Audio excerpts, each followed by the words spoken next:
warm welcome to Be Happy Abroad, How to Live a Fulfilling and Meaningful Life as an International. My name is Franziska Luxhoy and I'm your host.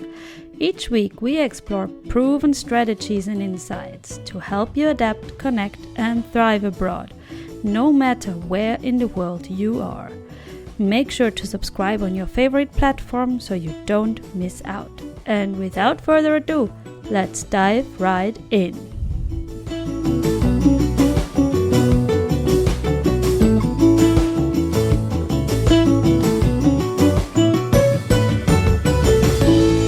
Hello to the first episode of Be Happy Abroad, How to Live a Fulfilling and Meaningful Life as an International.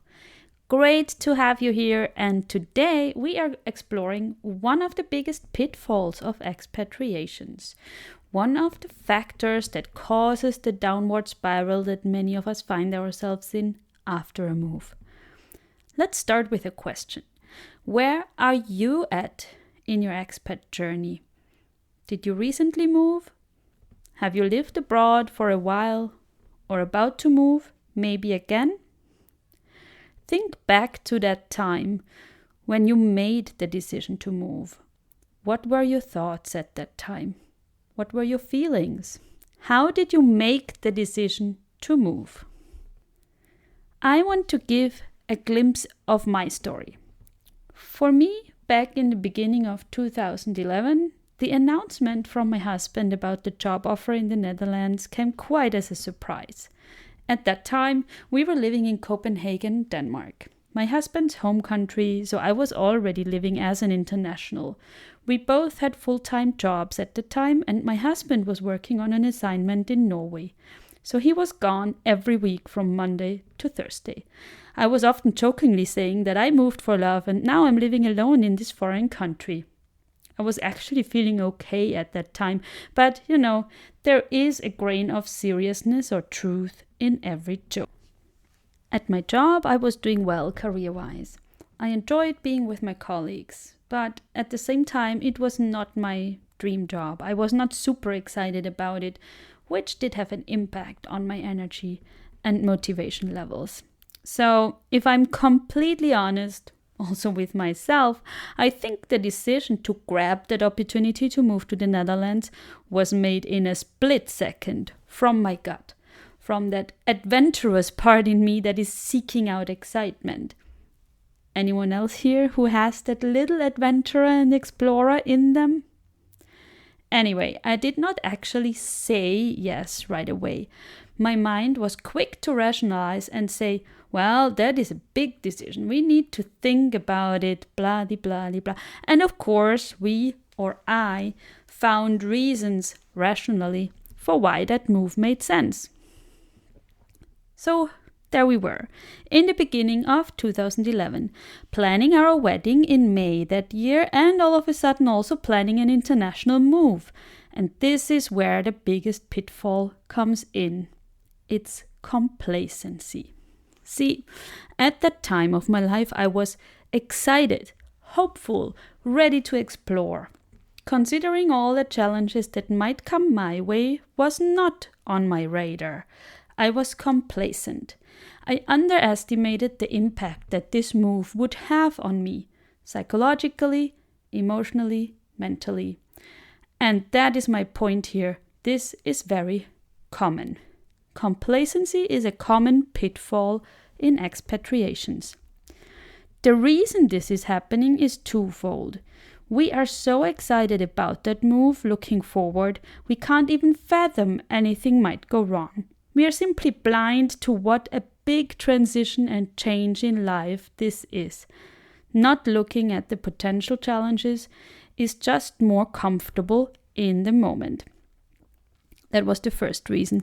And the second reason is we are too caught up in all the practical stuff because we do realize from the practical side that there is a lot to be taken care of. All the practical things we are caught up with and that need to be taken care of let us forget that we also might do well in considering the mental and emotional aspects of the change we are about to go through.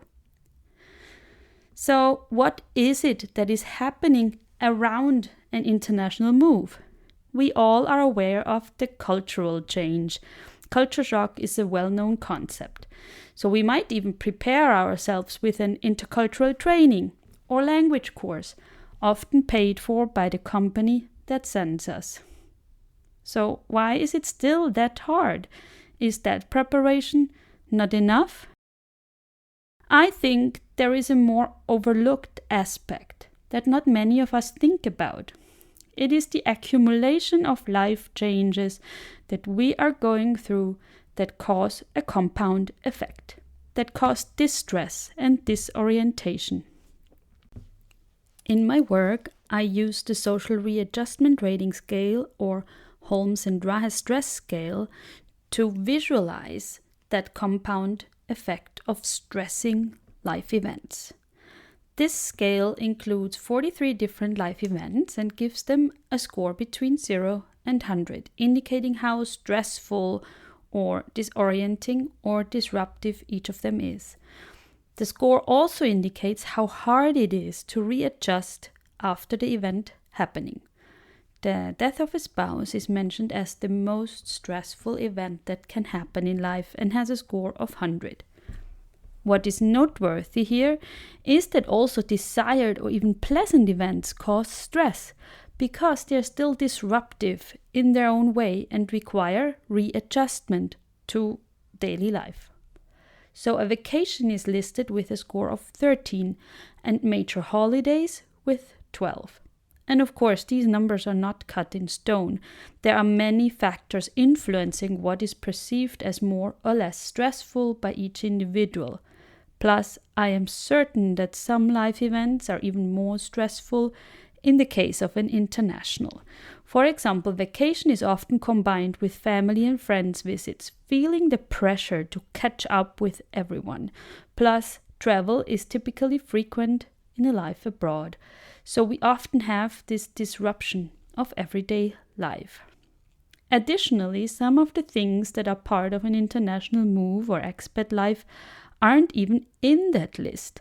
For example, the major change of surrounding, being confronted with a foreign language, navigating a new culture, getting adjusted to a new climate, and so on.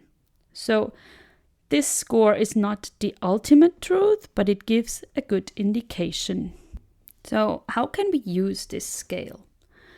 The scores of the individual life events accumulate if things are happening simultaneously or within a rather short time span. A higher total score means a higher compound stress in your life, which again represents an increased chance of a health breakdown or stress-related disorder. If your score is below 150, your risk is relatively low. Between 150 and 300, your risk for a health breakdown within 2 years is at 50%. And above 300, it's at 80%. So if you don't cope with the stress effectively, there is a pretty high risk. Looking at these life events, I have calculated the score of all the typical life events happening around an international move. And this is a quite conservative consideration, as many other life events often happen at the same time or shortly after or before. So for example, for some moves, a marriage is necessary for visa purposes. That adds an additional 50 to the total score. Factors I did include were, for example, change in living conditions, changes in different habits, changes in social activities, and so on. So all of these are pretty fair to say that they will happen if you move to a different country. The score I arrived at with these life events is 249.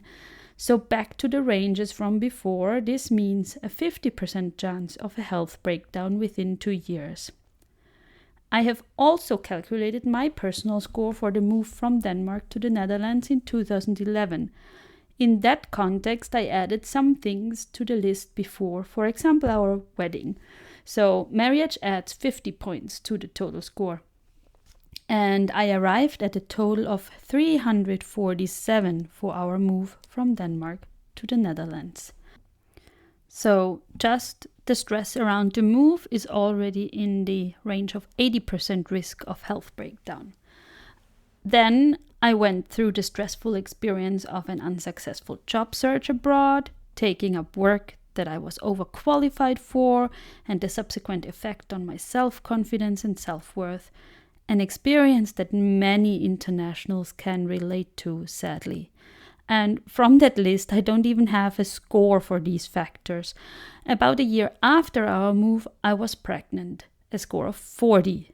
And surprise, 9 months later, we welcomed a new family member, adding another 39 points. So, in total, it was just a lot to deal with. And 2015 was the rock bottom of my expat journey, of my life so far, really. My mental, emotional, and even physical health were suffering. So even though I was holding it together well for the outside world, I didn't feel amazing at all. And I know many of us do seem to have it all together. They seem okay, so that others don't even know our struggles.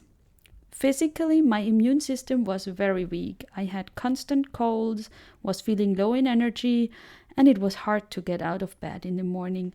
Knowing what I know now, the compound stress really had taken its toll on me. So bottom line, having tools to work with stress, to relieve stress on a regular or even daily basis is absolute key. Building up mental fitness and emotional resilience that allow you to go through this rough period without breaking apart. The first step is to have awareness about what is happening around an international move, to realize that immense impact it has on us. That was the purpose of this episode, to give an insight of what is happening on a deeper level. So if you went through this, you are a rock star. Acknowledge your courage. If you're struggling, know that this is normal. Talk about it. Find comfort in hearing others' stories and invest in yourself, in building up your toolbox to handle this storm. If you're curious what your score is, go to the show notes and find the link to the quiz I created based on this scale. And of course, you will find resources and tools to work with in upcoming episodes. I'm excited that you embarked on this podcast journey with me, so thank you for listening. And until next time. This was Be Happy Abroad, How to Live a Fulfilling and Meaningful Life as an International. Thank you for listening. If you enjoyed this podcast, leave us a review and share it with your international friends so they too can embark on a journey to fill their life abroad with freedom, joy, love, and happiness.